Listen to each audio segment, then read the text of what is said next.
Hello, welcome to Women of the Future. This is episode 9, entitled Discovering Your Soul's Androgyny and Race. I am Magla Pillay, and in the studio with me, Sister Denise. We will be looking at what this title means. You'll note that androgyny is not something that people normally discuss. Race is something that's normally associated with the body, not with the soul. But today we will be looking at the subject from a refreshingly spiritual perspective. Sister Denise, it's always wonderful having you with me in the studio. Thank you. This topic is very gripping in the way it's presented. Androgyny is a word that exists in the English and, well, quite obviously many languages on the planet, but it's not something that anyone aspires to or even discusses. It's something that you learn in biology somewhere when you're 16 or 15, and then you forget. So what does soul androgyny mean, and what on earth does soul race mean? Androgyny conventionally means someone who is equally male and female. So we have in Indian mythology the symbol of androgyny, which is Vishnu. And it is to do with absolute balance in an individual. When you're born, you have a body, could be male, could be female. And in Raj Yoga, we also include the concept of reincarnation. And who reincarnates? A soul. You have a number of reincarnations per time cycle. And that number of reincarnations, 50% female, 50% male. When you're looking at yourself in terms of your body, this is a program for women, then you will say, well, I'm a woman because I have a woman's body. That's what makes me a woman. But when you start thinking, well, I'm a soul who has embodied myself into a woman's body, that doesn't make me a woman. Because when I say I'm talking about I, the soul, who has the same number of male and female births. So that makes me androgynous because 50% of my incarnations are through the female form, 50% are through the male form. And what that means is I could be either way. In body consciousness, of course, a person is completely under the influence of their body. Although nowadays there are many who feel I've been born into the wrong kind of body. Mm-hmm. Yeah. Well, what am I? And of course identity is you're either a male or a female. Well, in spiritual practice it's not so. You're a genderless, raceless, colorless being who acquires a color of the body and acquires a gender of the body for a role. Now, Sister Denise, this sounds highly unusual. But what does one do with this information? How do you function within the context of your own life and also in society with this new information? And I'm glad you mentioned the subject of identity because I would say I am Indian female or Brazilian female, whatever the case may be. It's part and parcel of who I am. The body, for many people, creates your sense of identity and sense of belonging. Now, you've just taken that away. Yes. So what are you giving the woman who's watching you in return? It has to be something more powerful. Well, think of this also. There are a lot of people who are of mixed race. Or you get people who really are not quite comfortable in the presenting gender of body. They may be homosexual, they may be, not completely heterosexual, they may be asexual, they may be bisexual. There's all kinds of varieties that you find. If you are in a recognizable race and you're heterosexual, then you're normal. Anything else, there's something wrong with you. And all of it is to do with the body. So what happens is you get a larger and larger minority of people who just do not fit in these categories and who are thereby denied a recognizable identity, which is very uncomfortable.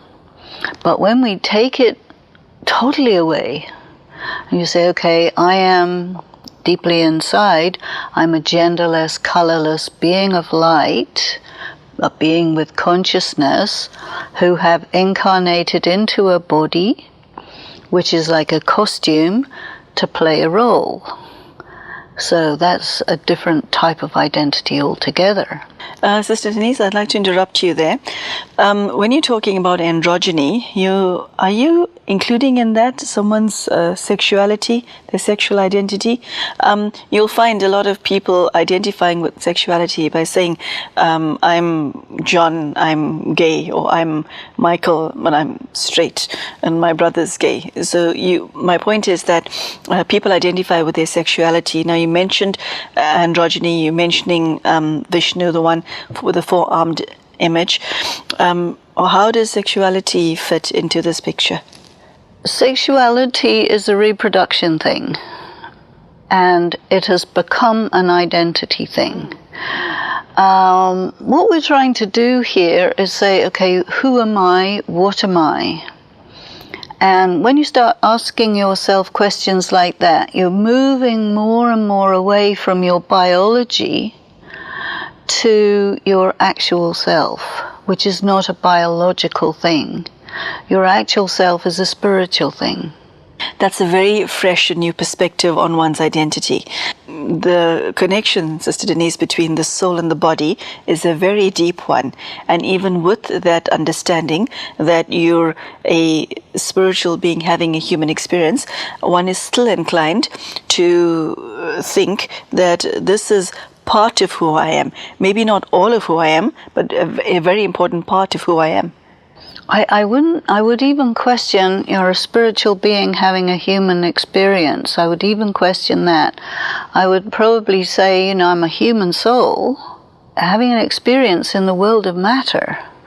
And of course, sense perceptions are all to do with material experiences. So we're talking about a spirit which is androgynous, which is neither male nor female, but equally capable to perform in a masculine way or a feminine way. And I mean, if you look at your life, you will find yourself as a woman being told you're doing men's work. And who decided what's men's work, what's women's work? Tradition. I think the time when this became really relevant and talked about was at the end of the Second World War, when 67 million people, mostly men, had been killed in a terrible war, and most of the survivors were women, and work had to be done, which was a lot of it men's work, by women. And they began to realize it's not men's work, it's work. Something has to be done. You have to construct dwellings. You have to make transportation arrangements. You have to make roads. You have to have all of the engineering and so on, as well as the more traditionally feminine functions. And a woman was perfectly able to do all of them, or most of them. And then, nowadays, you get many men who like to look after the home. A previous society would really give him a hard time for that, Segregations of role and function are beginning to break down. And so then you start to rethink your identity. And as soon as you start thinking, I'm on a spiritual level, I'm an eternal being. I reincarnate multiple times. I can just as easily operate in a male form or in a female form. So the practice of balancing these things out, I think one of the interesting consequences is that the current polarization between men and women, which has created an overall adversarial role, is shifting, so that men and women are much closer together, much more complementary, and much less in conflict. And I think that is one of the aims that we have in this program, that the woman of the future implies the man of the future too. So people of the future are very different from people of the past, because they're more complementary, they're closer, they understand each other on many, many different levels, and they will not engage in this artificial segregation. Sister Denise, what is it within especially a female psyche that makes her believe that because I'm female, I'm weaker? I think that is not borne out by statistic. Women tend to live longer than men. Women tend to be better students than men. So the superiority of the male has been created artificially by denying opportunity to women in order to prove the superiority of men in various different areas. Once you take away the artificial arrangements and go back to a level playing field, then you find that things are really very different from people's beliefs. You know, the psyche is really the soul. So you can say the soul of a woman, the heart of a woman, but then when you go deeper, you find that it's the soul of a soul and the heart of a soul. The soul is very influenced by the body. As being in a woman's body, which we both are, and we're addressing the gathering of women, which is half the world, after all, the woman's body lends itself to finer feelings, sensitivity, caring, intuitive, all of this. So when a soul lands in a woman's body, all of this is enhanced. When the same soul lands in a male body, due to the nature of the male body, you are having other attributes enhanced. You know, you'll be more competitive, you'll be more out there. There are different attributes that are influenced by the biology. But as soon as you start to move beyond the biology into the more subtle aspects of identity, there people become closer and much more complementary. And I think that that is something of an advantage. You're referring to what you mentioned in an earlier episode of being an observer. You're referring to withdrawing from what you term sense perceptions and going within, in other words, creating some distance between your physical body and what you think you are and the real self. That is quite a remarkable journey to make, to boldly go where very few have been. So tell us how you would do that, because it's something that only spiritual pioneers do. I think a lot of it has to do with what you feel about yourself. If somebody tells you, you can't do that because you're a woman, which has been told to me many times, I will say, what do you mean? I can perfectly well do that. It has nothing to do with whether I'm a woman or not. It has to do with capacity, and your capacity to do something or manage something is really nothing to do with your biological function, you see. Because in terms of gender, the female gender is for a specific biological function. And in women, which is not the same as in men. In women, your reproductive years are from this time to this time, and then after that and before that, not, you see. In males, it's not so clear. You know, your reproductive functions are not curtailed in the same way.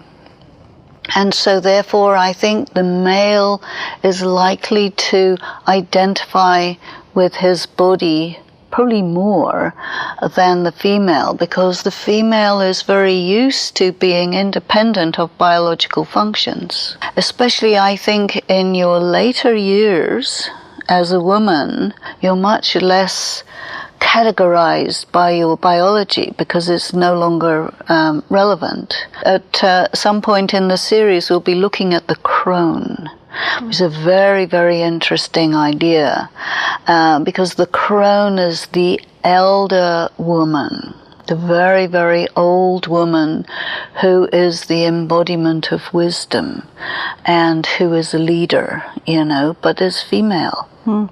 I think in traditional societies, the crone has much more of a presence than in modern societies.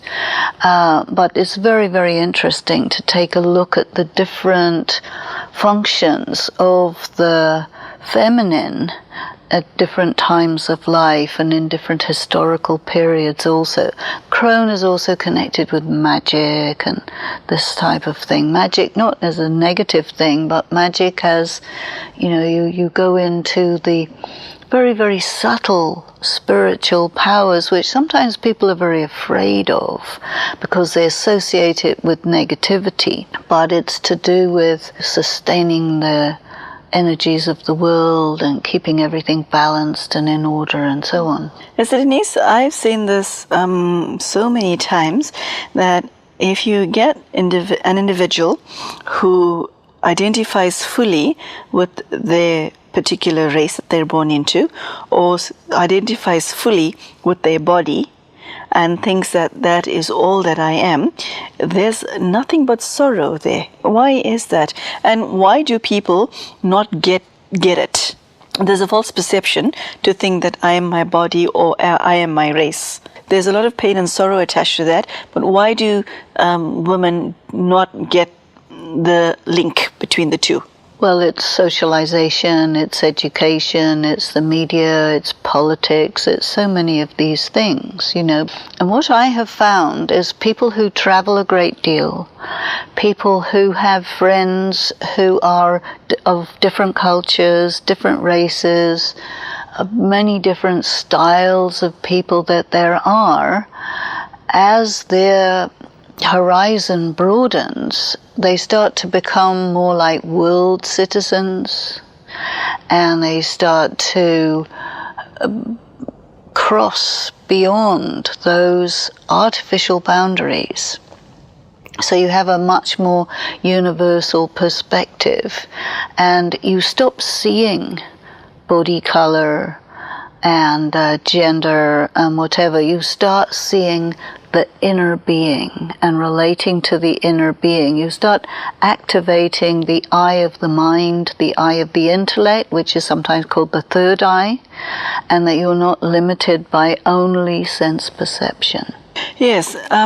What is the benefit to a woman who has pulled away from looking at herself as only what she sees in the mirror in terms of her skin color and in terms of her gender? What is there to gain?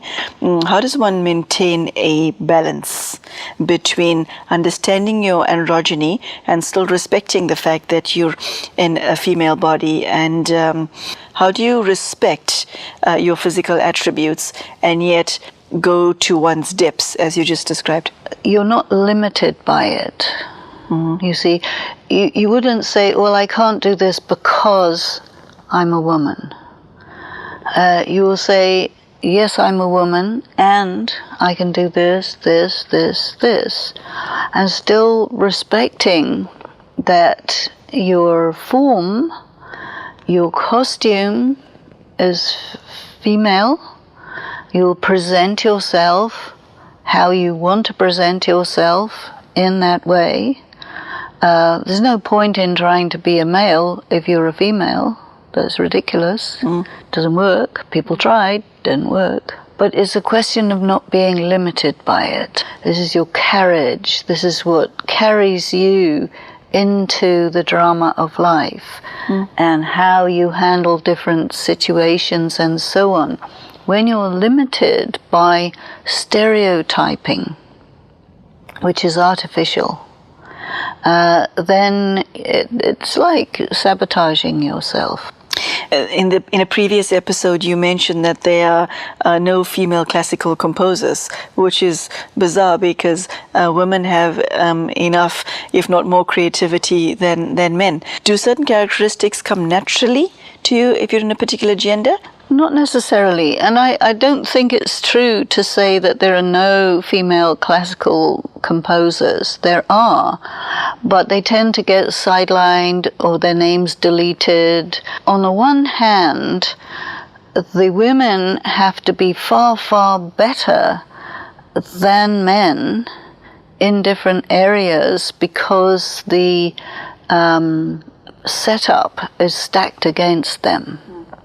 So that's one aspect. Another thing that I've seen is that in extreme competitive situations like the corporate world, banking, politics, all of this, where, the game is very much a masculine type of game, which is competition to the death. Women may get very close to that, and then they will see that they have the skills to do it, but they don't like to do that. As soon as it gets into this tournament, this fighting to the death, the women will say, not interested, have a good day, enjoy your battles with each other, this is not my cup of tea. I think it's a bit more like that. In this program, we're really looking at what kind of future are we wanting to set up here. So in the future, we want to have a world which is not based on either I will live or you will live. It's very much a world of we will live together in harmony. We will look after the world together in harmony. We will make a peaceful civilization which is beautiful and rich in all aspects of civilization. We are not about destroying each other or destroying our habitat. And that is really the big difference. Okay, a very interesting subject, Sister Denise. Thank you for your very refreshingly lovely perspective. There you go, soul androgyny and soul rays. Who would have thought of that? Never crossed my mind that something like that existed, but Sister Denise has taken us through a beautiful verbal journey where it's very interesting to hear that androgyny is something that is applicable to the soul, not the body. Race is also applicable to the soul, not the body. And Sister Denise has shared with us a refreshingly fresh perspective as to how to understand the depths of who we are rather than fully identifying with what we see in the mirror. A very beautiful and powerful talk, and I hope that you are able to see beyond the limitations that you have placed on yourself or that others have placed on you as a result of being born into a certain race or simply being female. I hope that this subject has empowered you today. Thank you so much for joining us, and thank you, Sister Denise. Thank you. Take care, and we will see you soon.